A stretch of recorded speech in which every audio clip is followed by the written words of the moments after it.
My Seville, it's your boy Buckmeister, twice the nice that you were used to, Shablimpson, and today we are talking some Justice League.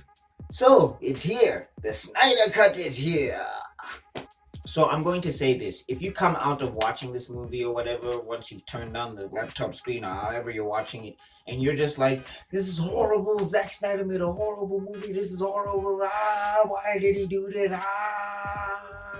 Congratulations, you're a certified hater. Because, yeah, this movie has problems. It does have problems, but it's not that bad. In fact, I think out of the three movies that Zack Snyder made, well, barring Man of Steel, because I think Man of Steel was pretty good until towards the end. Barring that, I think, yeah, in terms of ranking them in quality, I would say Man of Steel and then this movie. Okay, so I'm gonna start out with the stuff that I didn't like. That's what I'm gonna do. Okay. Now the main problem of this movie is, yes, I know it's 4 hours, but in my personal opinion, it drags, and it drags a lot in certain places in this movie. Like there'll be scenes that be going on forever and ever and ever, and you're just like, look, can we just get to the point, sir? I get it. The shot is cool. I understand. It's so awesome with the slow motion, but let's move on. And it won't even be the slow motion sometimes. Sometimes it'll just be dialogue. Like dialogue will be going back and forth and kind of repeating itself, or it'll just be dialogue that's kind of not going anywhere. And you're just like, look, you could have cut this conversation in half. All right? I don't need this to be that long. Like again, 4 hours or not, you can even see this in 2 hour movies. When the scene drags out for too long, it kind of it disengages me a little bit, especially when there's nothing interesting really going on. Even if there's stuff that's interesting to look at, if the context is not interesting for me, my brain checks out. So I'm gonna say that that's the movie's main problem for me. But when it does get going, it really does get going. The action scenes in this are much better than in the original cut. You know, Snyder's got an eye for comic book cinematics and everything. I'll say this. I'll say this. If you're a comic book fan, not a comic book movie fan, if you're a comic book fan, this movie is gonna appeal to those sensibilities. I do think that this movie is more geared towards people who identify strongly with comic book images, which is not really the worst thing. You know what I'm saying? And the characterizations of some of these characters, actually, I do want to get into that just now, but I do want to say the characterizations in this, I feel like, are a lot better. Because one of the things that people noticed about the original cut when Joss Whedon was involved, and I have a hot take regarding Joss Whedon, so prepare for that, but you know what we've noticed in the original cut is that there were a lot more jokes. There's a lot more, a lot more lighting and all of that stuff, and a lot more. It's supposed to be more jovial. Whereas Snyder really, he doesn't shy away from some jokes though. There's a lot more jokes in this than I've seen in other Snyder movies. So he looked at some Joss Whedon stuff and he said, I'm gonna take this. I'm gonna throw this out. Ooh, that looks good. But yeah, you are getting the imprint of Snyder. This movie has a distinctive style to it. It doesn't feel like regarding Joss Whedon, and I know he's in hot water right now, but I'm just saying in terms of the Justice League movie, the original cut, the way it turned out, the reason why people disliked it and etc. etc. I think that has less to do with the Joss and that has more to do with the studio. The opening sequence is, it's much better and it connects to BVS in a pretty meaningful way. So it does do something for that. And then also, as I said, the action is a lot more crisper in this. Yo, the Themyscirians have a whole "this is Sparta" moment and everything, which was really dope. They was throwing down. They was really throwing down. But I do have to say, there's strategy in this. Oh my gosh, there's strategy in this. Like, cause Steppenwolf lands and everything, like in the original cut and everything, and I'm just like, did y'all wait a minute, like y'all did not plan this out at all. Like this is a terrible strategy. It looks cool, but it's a terrible strategy. And then also, like, you have a bunch of people waiting on the other side to arrive when the action is done. Like, come on, man. You can't have the cavalry arrive late.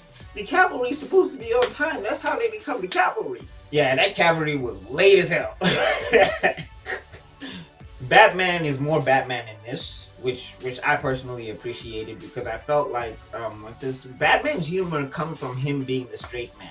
So if you want to play off of that, you really need to play off of him being the straight man, and I think they did that really well. And this movie made me sad because it made me realize that a Ben Affleck Batman movie would have been really good. I don't know if it's still gonna happen. I don't know if this experience for Ben Affleck pulled him back into the role. I don't know. I doubt it. But yeah, he was pretty good in this movie. The only thing I had a problem with slightly is that he was sparse and minimal, and also it was a lot of a lot of him being the ineffectual leader for a while before he actually steps up to be the leader. And he also is not really involved in the battle strategy until like the end, which is a problem for me because I'm like, one thing Batman has is battle strategy. That's his main job on the Justice League is to be the what's the word? The the strategist. Why did I want to say strategician? But yeah, that's his main role in every media form of the Justice League. So yeah, he in towards the end he really does get busy, and that saved it for me because I was Batman's my favorite DC. Batman is like one of my favorite DC characters, if not my favorite DC character ever. I love Batman to death because he's Batman. So if you really are taking him out of the picture, it hurts the movie for me personally. Aquaman gets toned down a lot in this Justice League cut. Like he's so toned down, and I felt a little bit sad. Like I love Jason Momoa's big bro surfer dude Aquaman. Like he gets a little bit of it. He gets a little bit of yeah, my man. But you know, like in the original cut, he was the standout character in the original cut. And I wish they incorporated more of that some more. Like I wanted to hear like a yeah and a woo. Like I do like that the king of Atlantis is just this surfer bro. Mahalo, bro. So yeah, but I mean they don't tone him down too much, and they do expand on his character a lot more. And he has a couple of tender moments. So yeah, for as long as this movie is, because this movie is long. Oh my gosh, this movie is long. Actually, while I'm talking about it, that's the other thing that this movie does, and it does it a lot, is that it tells a lot of origin stories in one movie.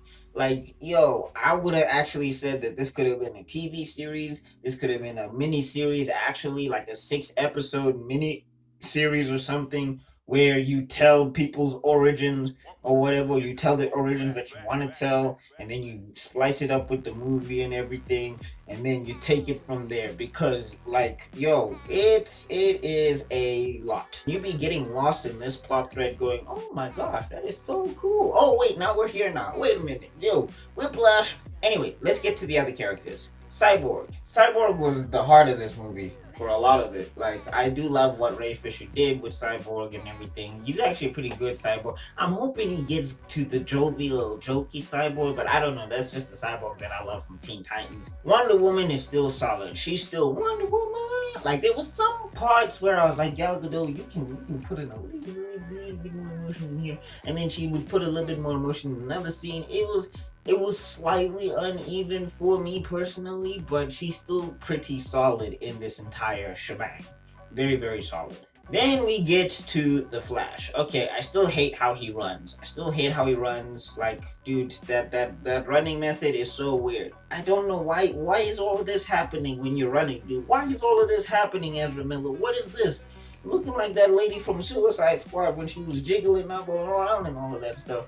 But again, like he was the most uneven for me in this film. Like the Flash was the most uneven, cause there'd be scenes where he's pretty tolerable, and there'd be scenes where it's just like no, and there'll be scenes where it's like, and then there's scenes where it's like no. Like Justice League really tried to make him the comedic relief in this film, and it's just like. But like when he's in a scene where he's tolerable or where he's solid, he's really solid. I just don't. It felt so uneven, and I don't know if that speaks to him working with the two directors or coming in to finish this vision. I'm not sure. Okay, another thing. As I'm talking about this movie, this is such a all. I had a better structure for this video, but who cares? We're here now. Another thing that kind of bothered me in this movie a little bit is Superman's morality hinging on Lois Lane. Can it stop now? Can that stop? I know that they're together. I know that they're a thing, and I know that I know. But at the same time, I'm just like, and maybe this is Injustice vibes or whatever, because I know everybody didn't like what happened with Injustice. I still think Injustice is all right. There's also lots of problems with that stuff. But anyway, like it feels weird to me that a superhero who's dedicated his life to protecting the planet would hinge his entire morality, not on the people that he's gonna protect, nah, just on one woman. Because Superman has that whole fight scene where he comes back and he fights the League and everything, and it's just like, this is the savior, raging murder machine that's calmed down. It's not Martha anymore. It's Lois. Why did you say that name? I mean, I did think Henry Cavill was better. He was handled better in this entire series. He was handled better. And also, I did like that the League does work together. It's not Superman just coming in and trashing the entire alien thing by himself. Because then you're just like, why is there a Justice League again? But here, they do more teamwork and more team stuff, which is really cool. Martian Manhunter was useless. If you're a Martian Manhunter fan, don't expect much. On top of that, I felt like he was a little bit disrespectful. He was little bit disrespectful in this movie. And if you watch the if you when you watch the movie, if you watch this movie, you understand what I'm talking about. He's a little bit disrespectful, just a little bit. I do have to say though, Darkseid punked out in this movie. I'm sorry, Darkseid punked out in this movie, bro. Whoo, Darkseid punked out. Yo, Darkseid did not look tough in this movie. I'm sorry, bro. There's a fight sequence with him where I was just like, they did you like that? I had more respect for Steppenwolf in this movie. I respected Steppenwolf a lot more in this movie than I did than I did Darkseid. The Steppenwolf put in some legwork, Darkseid. You came, landed, caused all that rah-rah, and then you ran away. You pulled a Piers Morgan. You came making all that noise. They checked you in your chest and you ran away. Oh my god. Oh my god. That was hilarious. And again, Batman is clairvoyant. I don't know when he got this power, but apparently he can see the future. He like Raven. That's so Batman. He can see the future now. That's so Batman. The Joker does show up, and you get to see him. And Jared Leto is doing a much better Joker than he did in Suicide Squad. And this Joker is probably the Joker we should have gotten. I feel like he fits better with the universe, and he's a better antithesis to this version of Batman. He's not crazy like that. He's not hunka. So I appreciated that. Although, spoiler alert, we do not get that line of "we live in a society." It's not there. I wonder if all the people who petitioned for that feel trolls. God damn you, Zack Snyder! We had one job. We live in a society. Oh yeah, I'm even forgetting about other characters I wanted to talk about. J.K. Simmons, fantastic Jim Gordon. I would have loved to see J.K. Simmons. Like, yo, if y'all can squeeze that Batman solo movie with Ben Affleck and J.K. Simmons, just see if you can. I don't know, Zach. No, I don't want it to be Zach. Maybe Ben Affleck. Maybe if you come back, Mr. Ben. Maybe. But yeah, Jim Gordon was awesome in this movie. Jim Gordon, J.K. Simmons, loved him in this movie. All in all, it's much better movie than the original. Much better movie, much more expanded movie. It's a much better movie than the original. But this would have not made it to theatrical release. this would have not made it to theatrical release. It took Marvel 10 years to make a 3-hour movie.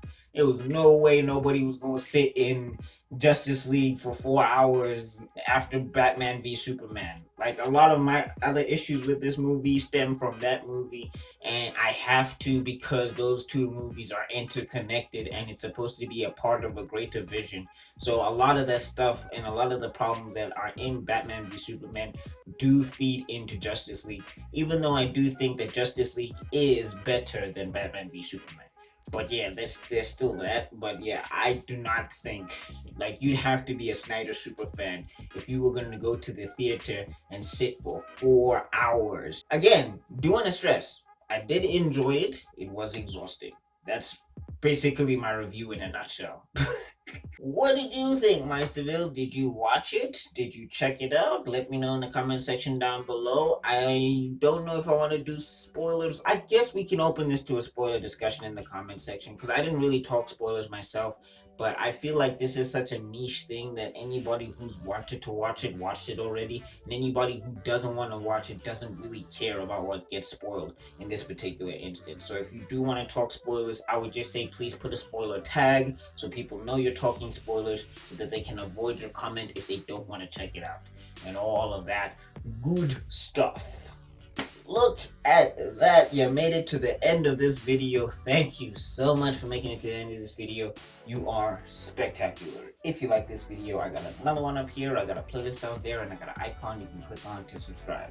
Remember to ring the bell if you do subscribe, and I'll see you all in another video, because my man's gotta be out. Peace.